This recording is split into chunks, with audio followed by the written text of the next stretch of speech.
eligibility is not as per Schedule 5, is not meeting Schedule 5 requirements, then you can take government approval. In 196, they had given that you might have to take government approval under 196.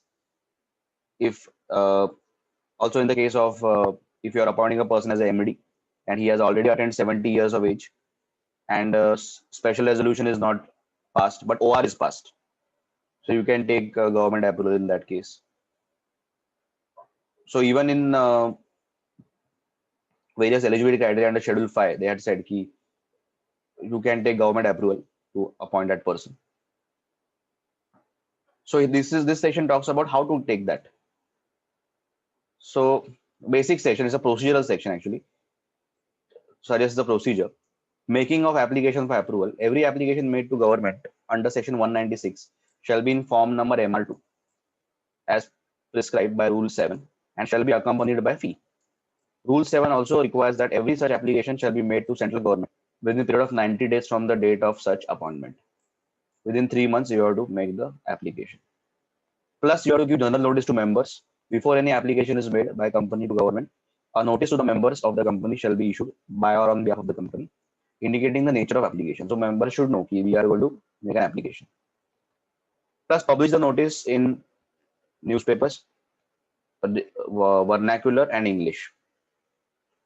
Then attaching of notice to the application. So also when you are applying with your government, attach the notice of this publication, the notice which are published in the newspapers.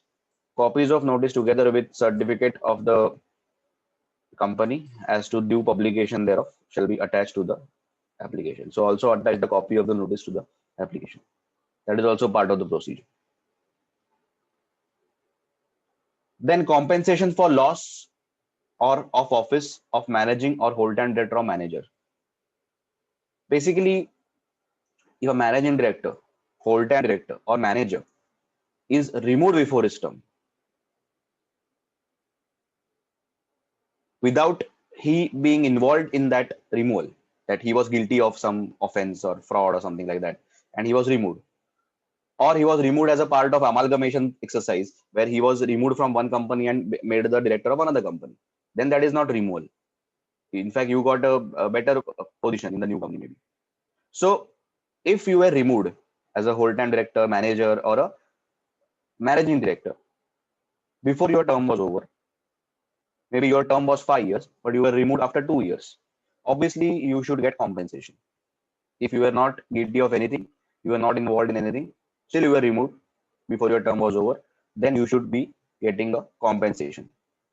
The compensation will be limited to the remuneration what you would have received for the balance term or 3 years, whichever is less. So for example, your term was 5 years and you were removed after 1 year. So what is your balance term left? 4 years. So you will get compensation up to 4 years or 3 years, whichever is less. So 3 years. So it cannot be, you will not get compensation what you would have received for more than 3 years.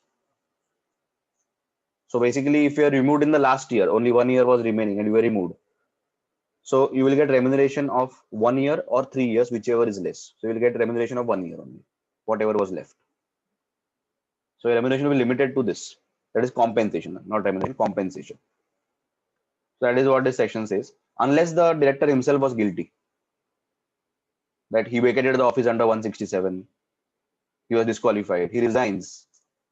If he resigns on his own, then obviously how can you get compensation? Then he was removed by tribunal, then obviously you cannot. Something like that. Okay.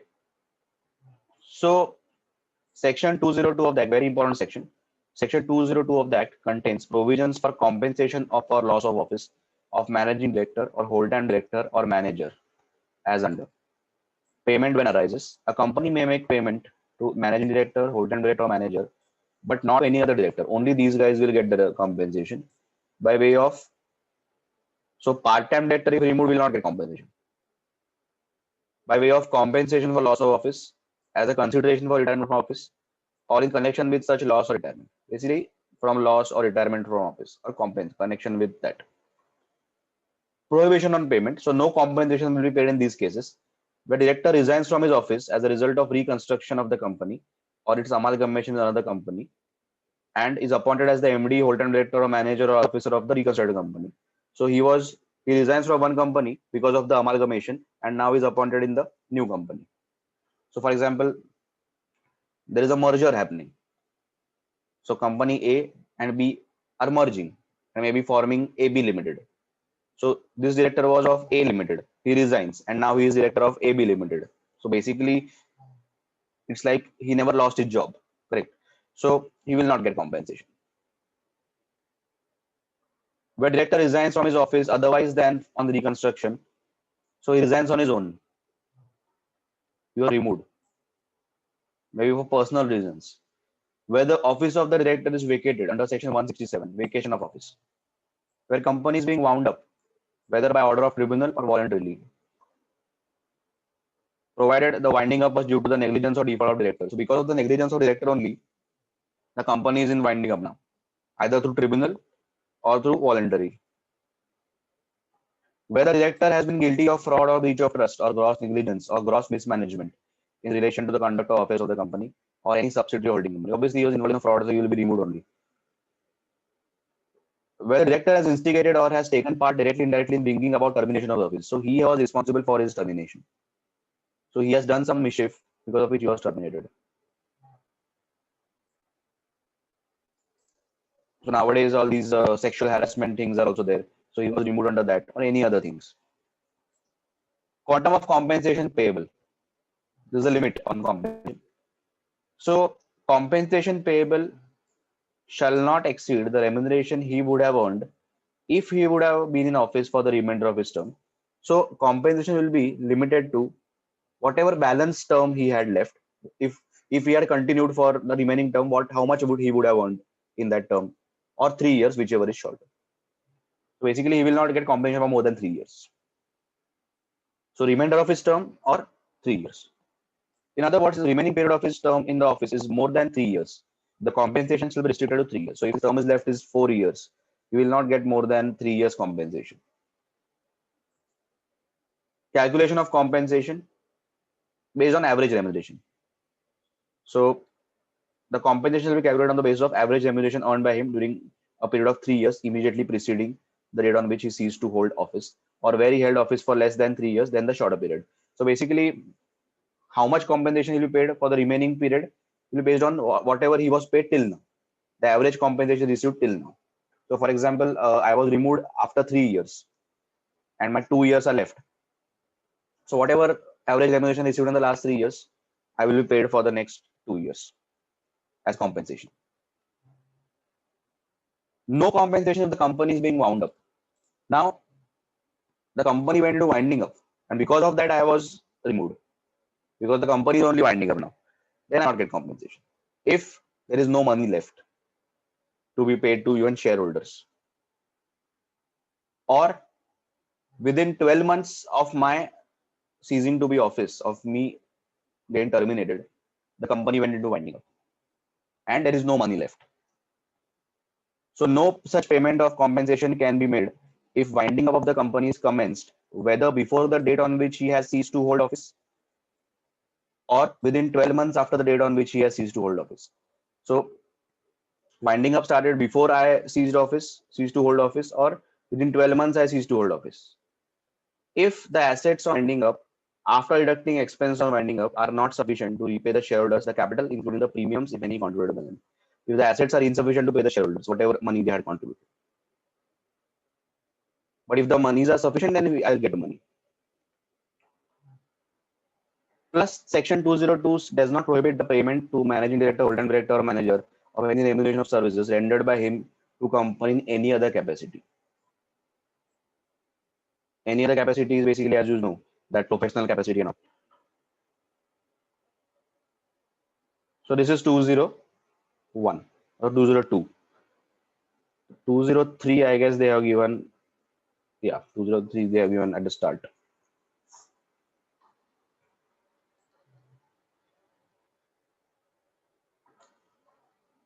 Now 203, 204, 205. They talk about KMPs. which company needs to appoint KMP, and company secretary. So 203 talks about KMP, 2045 talk about appointment of company secretary and secretarial audit.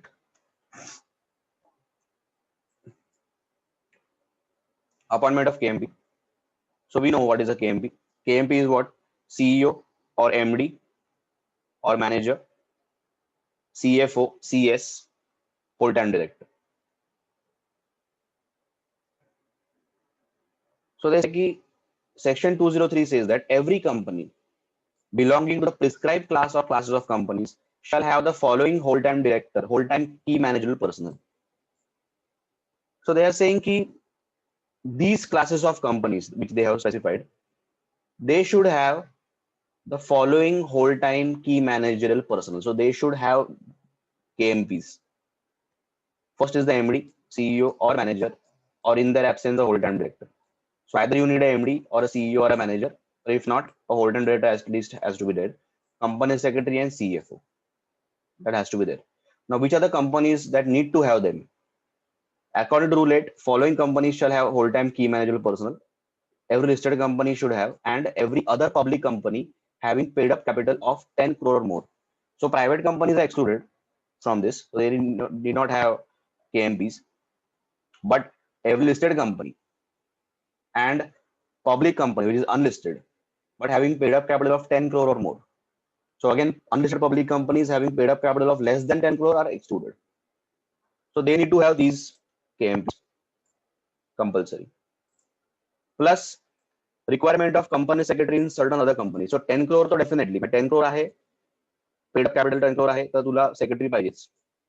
Plus company secretary साठी अजून एक requirement आहे की according to rule 2A, a company other than company covered under rule 8, म्हणजे या कंपन्या सोडून पण कुठची पण कंपनी प्रायव्हेट नसू दे, which has a paid up capital of 5 crore or more shall have a whole time company secretary. So any company, म्हटलंय any company which has paid up capital of 5 crore or more, they need to have a whole time company secretary. So in-house company secretary पाहिजे. In other words, it is now mandatory for every other company to have a whole time company secretary if its paid up share capital is 5 crore or more.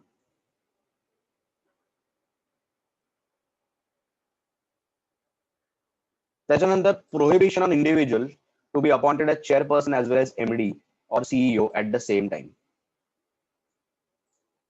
Logic असं आहे की a person cannot be chairperson of the board as well as MD or CEO at the same time. So you cannot be chairperson of the board also and MD also. Okay. Unless इकडे दिलंय हे वाचतोय मी ह्याचा हे work हेच आहे actually हे सगळं summarise केलंय खाली त्याने म्हटलंय a person cannot be appointed as chairperson of a company. Sorry, a person appointed as chairperson of the company cannot be appointed as MD or CEO at the same time of the company.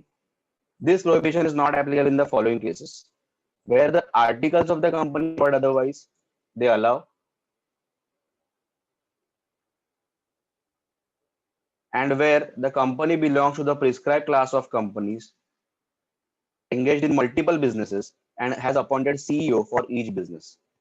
जरी 1000 करोड पेक्षा जास्त 1000 करोड और मोर त्यांचं turnover आहे आणि त्यांचे multiple businesses आहेत आणि प्रत्येक बिझनेस एक सीईओ अपॉइंट केलाय तर मग chairperson can also be one of the CEOs. Where the company belongs to prescribed class of companies is engaged in multiple business and has appointed CEO for each business. खाली दिलंय public companies having paid up capital of 100 crore or more and turnover of 1000 crore or more, which are engaged in multiple business, various business involved, and have appointed CEO for each such business shall be the class of companies for the purpose of this provision.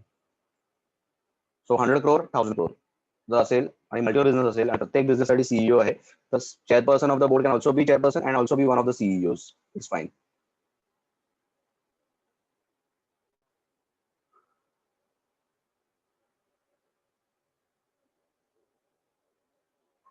Conditions for appointment.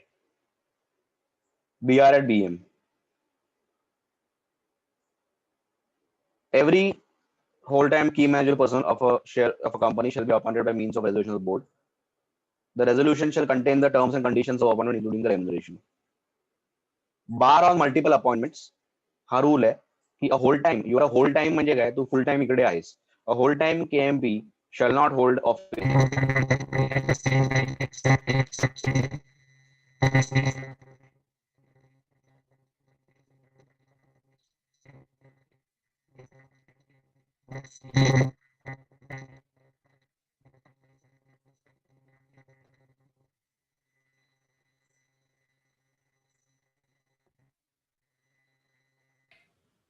Okay, so I start again. Conditions for appointment. Basically, BR at BM, board resolution at board meeting has to be passed, which contains the terms and conditions for the appointment, including the remuneration.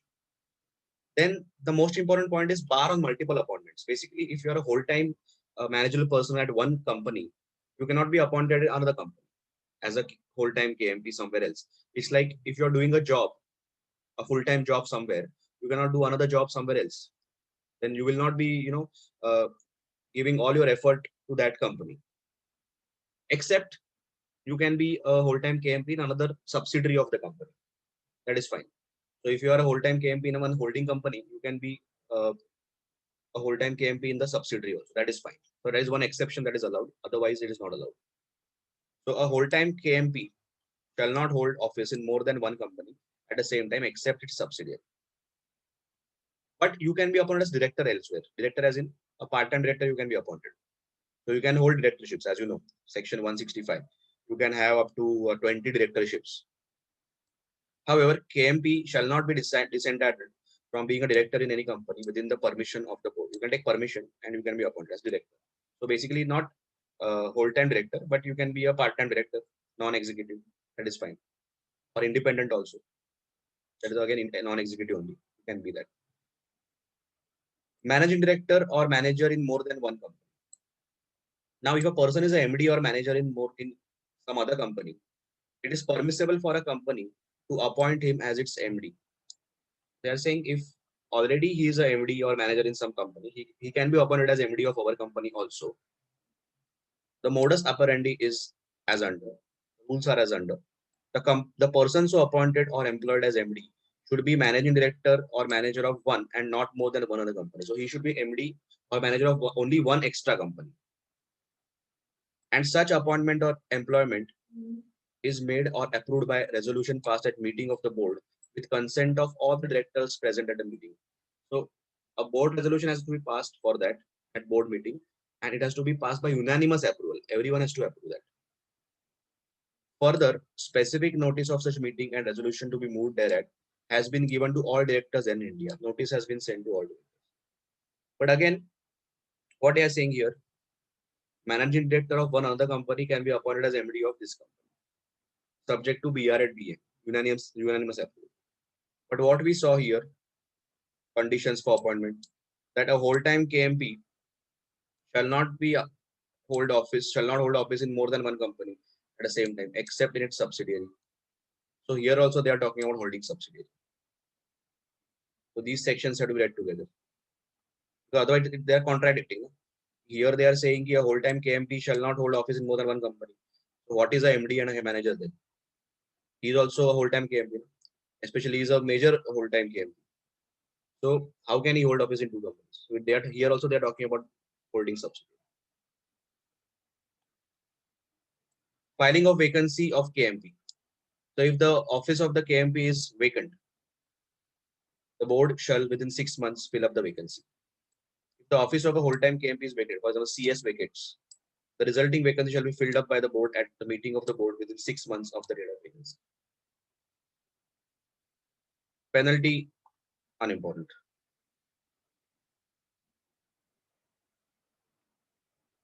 (203) we read now. I am reading 205. 204 is I think towards the end of the chapter, but I'll read this because again we have to come up. Okay. So here they are talking about the functions of the company secretary. What are the functions to be done? But while writing, you write 203, then 204, then 205. Now, what are the functions? Basically, company secretary is what? He is the internal legal expert. Basically, if you see the syllabus of company secretary, they just have laws, complete law. They have all kinds of law, company act, then security law, economic commercial laws, factory laws, labor laws, environmental laws, every kind of law they have, contract, everything. So these guys are like legal experts. They are legal experts of a company. So they guide the board about the various compliances. They also tell the board you need to conduct 4 meetings in a year. You need to call the AGM. You need to send a notice. You need to approve this. You need to get this approved at general meeting. You need to get this approved. Just like we saw, you need a unanimous approval. You need to take government approval. You have to, meet the eligibility criteria. You have to retire by rotation. So everything about the law, the company secretary knows. The directors need not know. Directors might be engineers. They might be from science background or maybe from commerce background, but they don't know law. Correct. So this guy tells them, he was असं आहे, मला comply करायचं. Plus he attends the meetings. He convenes the meetings. He sends notices. He convenes the meetings. He makes minutes, writes down everything. Meeting मध्ये होते, मध्ये असं record ठेवणं. Register वगैरे आपण बघितलं की it has to be kept in the custody of the company secretary. सगळं त्याला मेंटेन करायला लागतं. So he has to check also कि the company is complying with various laws and regulations or not. So हे सगळं फार important आहे. So functions to be performed by company secretary मध्ये सगळ्यात पहिला आहे to report to the board about compliance with the provisions of the Companies Act. So he has to make report to the board regular basis वर की आपण comply करतोय की नाही करतोय तर करा. With all the laws, income tax असू दे, मग GST असू दे किंवा Companies Act असू दे. So इथे आता Companies Act चाललंय. तर आपण व्यस्त Companies Act. So Companies Act आपण comply करतोय की नाही. To ensure that the company complies with the applicable secretarial standards. आता secretarial standards आहेत. जसं अकाउंटिंग स्टँडर्ड्स आहेत तसंच सेक्रेटरी स्टँडर्ड्स म्हणून आहेत. SS1, SS2, SS3 त्याच्यामध्ये दिलंय की नोटीस कधी पाठवायची. जे कंपनीज ऍक्ट मध्ये दिले ते आहेच. Plus additional standards are prescribe की नोटीस तुम्ही कशी पाठवायची, काय फॉर्म मध्ये पाठवायची, किती दिवस आधी पाठवायची वगैरे. To provide to the directors of the company collectively, individually, such guidance as they may require with regard to their duties, responsibilities, and powers. We will guide the directors regarding their duties, responsibilities, and powers. Directors need not know everything. To facilitate the convening of meetings and attend the board, committee, general meetings, and maintain the minutes of these meetings. So he'll attend every meeting. There is committee, asू they, board, asू they, general, asू they, and he will maintain the minutes. He will note down everything. And that has to be kept and has to be signed by the chairman of the meeting also. To obtain approval from the board, general meeting, the government, and such other authorities as required under the provisions. जिकडे जिकडे approval ची गरज आहे, he will say की या meeting मध्ये approval हे घ्यायचं आहे, and he'll get that. To represent before various regulators, he as a company secretary or as a CA also, आपण tribunals पर्यंत आपण जाऊ शकतो. We can represent the client in front of the tribunal. Income tax appellate tribunal किंवा कुठचे पण tribunals जे आहेत तिथपर्यंत आपण जाऊ शकतो. कोर्टात आपण नाही जाऊ शकतो. खूप लोक असे सीएस वगैरे आहेत किंवा सीएस कंपनी सेक्रेटरीज आहेत जे ट्रिब्युनल्स मध्येच प्रॅक्टिस करतात. Especially ITAT, that is income tax appellate tribunal मध्ये खूप लोक प्रॅक्टिस करतात. So to represent before various regulators and other authorities under the Companies Act 2013. So maybe the Commissioner of Income Tax समोर पण हा जाऊन भेटू नये. To assist the board in the conduct of the affairs of the company. To assist and advise the board in ensuring good corporate governance and complying with corporate governance requirements and best practices. End of the day, corporate governance, the best governance practices झालेच पाहिजे. So basically, secretarial standards and all, if you are following, that means you are following the best standards there. They can discharge such other duties as may be specified under Companies Act, and any other duties as may be assigned by the board from time to time. So, assigned from by the board म्हणजे काय की आता suppose एक डिरेक्टरला appoint केलं किंवा ऑर्डरला appoint केलं, they have to file the form with the ROC. आता ROC ला माहिती आहे ना, एव्हरी 30 days मध्ये आपल्याला काय झालं की 30 days मध्ये फाईल करायला लागतं. हे सगळं कोण करणार? Company secretary. So if they appoint a director in the meeting, तर सगळं प्रोसिजर कंपनी सेक्रेटरीज करणार. किंवा अप्रुव्हल घ्यायचं असेल तर company secretary. The secretarial standards means standards issued by the Institute of Company Secretary.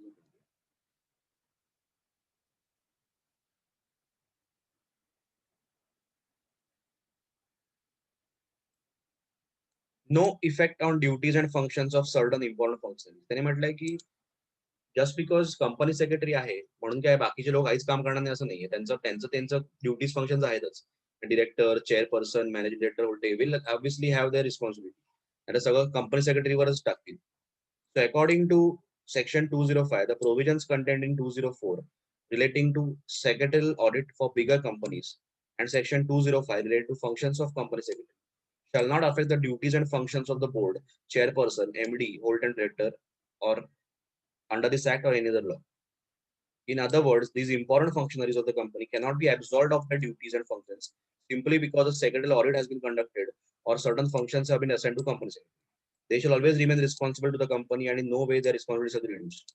Saying company secretary आहे म्हणून काय तुमची responsibility कमी होणार नाही, तुम्ही पण responsible तेवढेच आहात. He is just there to guide you. The next section आहे 204. आपण आधी 205 वाचलो. That's functions of secretary. 204 talks about secretarial audit.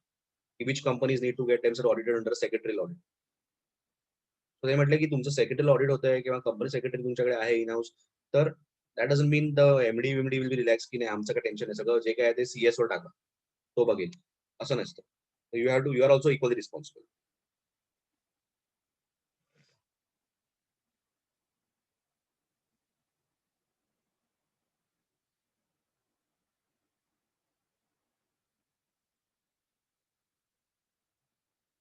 नाहीतर असं होईल की अख्ख्या वेळ काय झालं की कंपनी सेक्रेटरीलाच पनिशमेंट होते.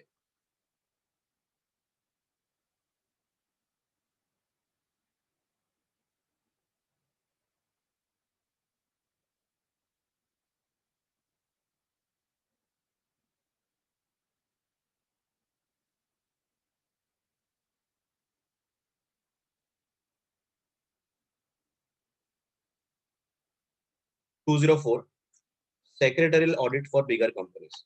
आता काही कंपन्या ज्या आहेत बिगर कंपनीज त्यांना म्हणतात, मोठ्या कंपन्या, ज्यांना secretarial audit compulsory, statutory audit जे सीए करतो ते तर आहेच, प्लस हे सेक्रेटरियल ऑडिट कंपल्सरी आहे. अशा कोणत्या कंपन्या आहेत? एक तर लिस्टेड कंपनीला सगळंच असतं, plus every public company having paid up capital of 50 crore or more or turnover of 250 crore or more, 50 to 50 for public company. So listed company or it might be an unlisted public company having paid up capital 50 crore or more, turnover 250 crore. यांना company secretary कडून audit करून घ्यायला लागतं. आता हा company secretary will not be the inside company secretary, this will be outside practising company secretary. So you will need to appoint a practising company secretary and they can be appointed by the board also. आपण बघितलं की board powers मध्ये आहे, internal auditor आणि secretary auditor can be appointed. Statutory auditor can be appointed by the general meeting. Who is authorized to give secretarial audit report? Company secretary in practice is authorized to sign the audit report. Such report shall be in form number MR3. आता secretarial audit म्हणजे काय? जसं CA येऊन काय बघतो auditor की financial statements are giving true and fair view की नाही, are they prepared with accounting standards and all, सगळं बघतो.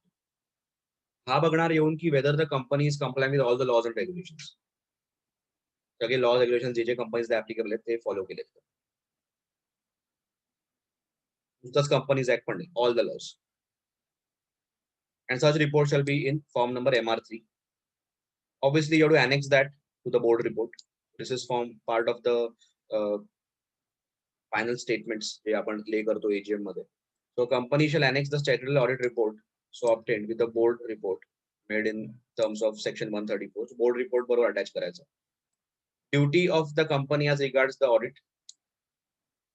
Obviously, auditor आला त्याला सगळं assistance द्यायला लागतो. So company is duty bound to give all assistance and facilities to the auditor in practice. That is company secretary in practice, auditing the secretary and related records of the company. The whatever records he asks for, you have to give. He can ask for the minutes books also. He can ask for anything. He can ask for काही certificates, compliance certificates, for license business with aqua वगैरे काही he can ask. Duty of the board of directors. The board of directors in the board's report prepared under this section. Board reports of section 134 shall explain in full any qualification or observation or other remarks made by the company secretary in practice. त्याने काही adverse remark केला की नाही हे तुम्ही हा law comply नाही केलाय वगैरे, तुम्ही फेमाचे रेग्युलेशन्स कम्प्लाय नाही केलेत, तर का नाही केलेत, ते बोर्डला एक्सप्लेनेशन द्यायला. पेनल्टी आहे की if you don't help the company secretary do his audit properly, then त्याने म्हटलंय penalty for contravention if the company or officer of the company or the company secretary in practice, company secretary practice स्वतः पण contravenes the provisions of the section 204, then the company officer, the company secretary using default shall be punished with minimum fine of 1 lakh extendable to 5 lakhs. So हे I think ऑडिटरला पण अशीच penalty आहे की तुम्ही जर ऑडिट करताना जर काही गडबड केली, नीट केलं नाही, किंवा कंपनीने तुम्हाला मदत नाही केली, किंवा ऑफिसर इज नॉट हेल्पिंग, किंवा कंपनी सेक्रेटरीज बरोबर काम करत नाही, then liability can be up to 5 lakhs. हा जो पार्ट आहे हा काय एवढा हे नाहीये, हे काय एवढं इम्पॉर्टंट नाही. त्याच्यामध्ये इफेक्टिव्ह कॅपिटलचा पार्ट तुला मी सांगितलं, that is the most important. तर जेवढं आपण वाचलं ते दॅट इज मोर इनफ. याच्यात इफेक्टिव्ह कॅपिटल वाला part you can just write after 197 last time जे लिहिलं आहे त्याच्यानंतर you can just write this. मग 198 199 जसं पुढे जायला लागेल. So with this we have finish the chapter. त्याच्या मागचे प्रश्न इथे प्रॅक्टिकल प्रश्न पण असतील. You can try to solve that. Try to solve on your own, then see the solution. So हे बघ क्वेश्चन 1 वगैरे, सो हे समजेल तुला आन्सर वगैरे, काय हे नाहीये. So question 4 questions are there आणि त्याचं मार्किंग तुला I will give.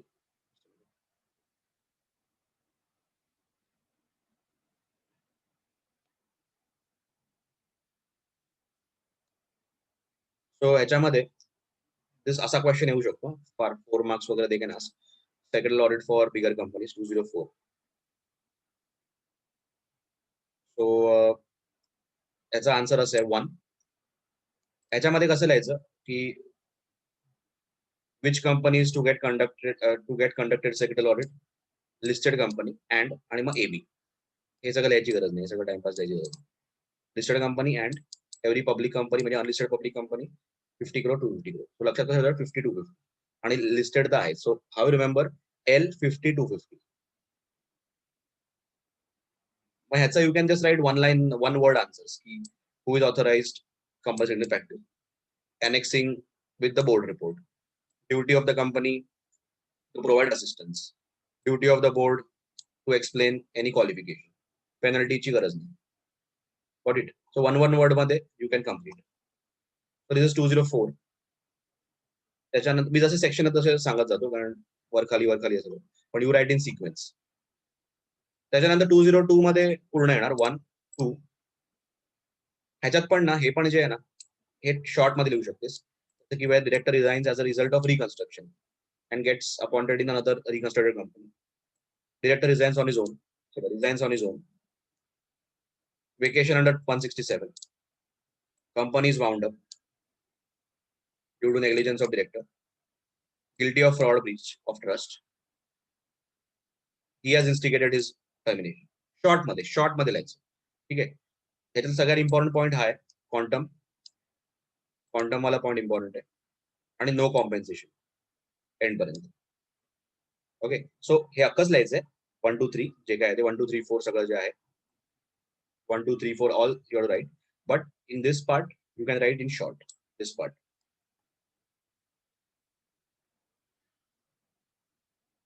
Then 201 it is not important actually, पण तरी पण आहे तर 1 2 3 4 शॉर्ट मध्ये, इतकं शॉर्ट मध्ये एवढं बेस्ट, आणि it just a procedure. For example आता प्रोसिजर म्हणजे काय की making an application for approval MR2 form MR2 within 90 days. General notice to members before application. Publication of notice, newspapers, vernacular English. Attaching notice with application. That's it. एवढंच लिहायचं. Short and sweet. It explains the point. ठीक आहे. 201. So एक short मध्ये लिहायची ना habit काढ, that will help you a lot, especially law audit मध्ये. की शॉर्ट मध्ये तुला जर म्हणजे आता अख्खं सेक्शन आहे बरोबर, तू शॉर्ट मध्ये तुला जर डिराईव्ह करता आला ना, नथिंग लाईक इट. तसं मी आता बघू ना पटकन शॉर्ट मध्ये मी काढलो. Obviously that comes with practice, पण आतापासून ते डेव्हलप कर. It will help you a lot in the exam. तू लक्षात पण राहील पटापट, कारण that is the only thing you need to remember ना. बाकी तू हवं तेवढं एलॅबोरेट कर, आणि गरजही नाही एलॅबोरेट करायची, जेवढं आहे ते परफेक्ट आहे. तसं इथे मी पटकन बोललो आता. आता एवढं सगळं आहे. ओके, एवढं लिहिलंय, पण मेन काय ह्याच्यात making of application for approval in what form MR2 central government within 90 days from appointment. एवढंच इम्पॉर्टंट आहे याच्यामध्ये. General notice to members before making application. Publication of notice हे लक्षात ठेवायचं. न्यूजपेपर म्हटलं की वर्नॅक्युलर आणि इंग्लिश. अंडरस्टूड असतो.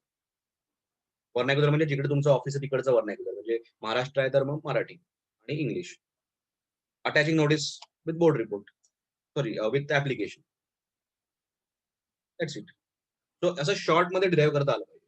If you are driving in short, that means you understood the section pretty well. ते ऑब्व्हियसली वाचून होणार, पण त्यामुळे आता रीड करायचं मग डिराईव्ह करायचं. 198 मी आधीच सांगितलेलं शॉर्ट मध्ये लिहायचंय. ह्याच्यात पण कसं आहे, मी तुला बोलवच आहे शॉर्ट मध्ये कसं लिहायचं.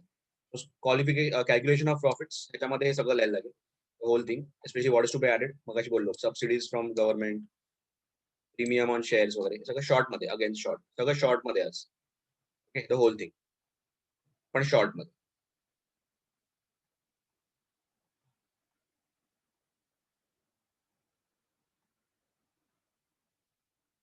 $199 द होल थिंग इथपासून full. Try to write in points. इथे पॅराज आहेत पण try to write in point, try to help. लक्षात राहतं ना, पॅरा बिरा कधीच लक्षात राहत नाही. Always write in points.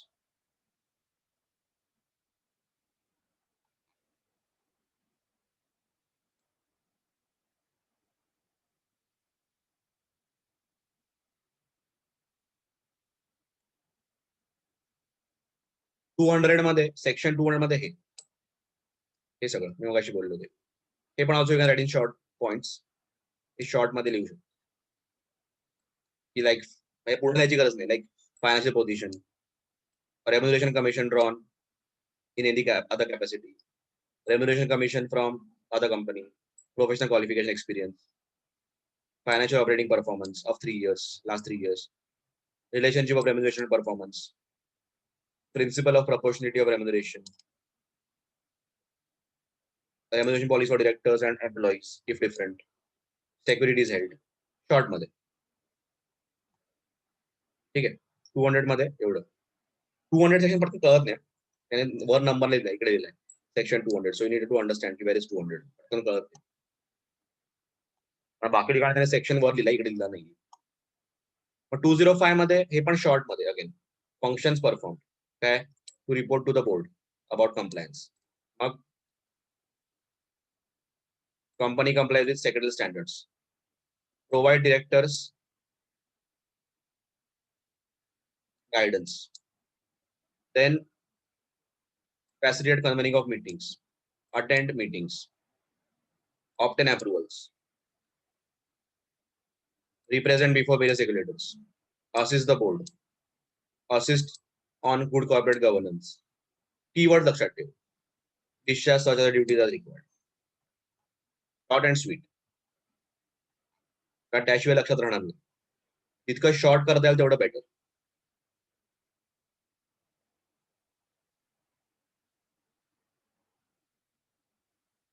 $203 हे पण इम्पॉर्टंट आहे, अपॉइंटमेंट ऑफ KMP 1.